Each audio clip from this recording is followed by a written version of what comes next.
Коста, хора, този път това е част 3, но в Мънки Николай. Ето го, Мънки.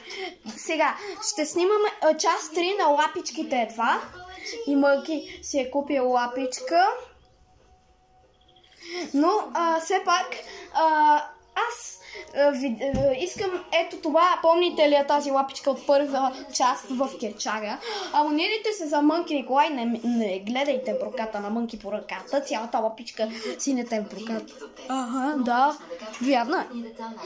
И не забравяйте да, когато хора на 10 август идва новата поредица Мънки и Кирчага на почивка.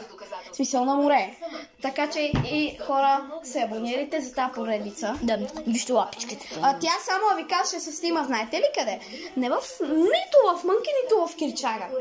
Ще снима в Супер Яки 2! Дори аз не ги знам те. Братле, ние сме тях. Вече и казах на хората.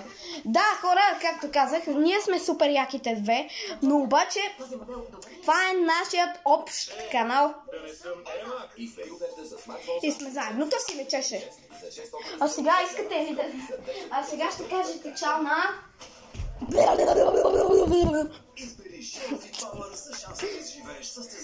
Помните ли ето този човек? Оранжевото. Той ядеше. Помните ли Циня? Девете хала, чакай много жак. Айде, чао. Хора, да се абонирате за канала, че ще ви чупиме. Ей! Абонирайте се!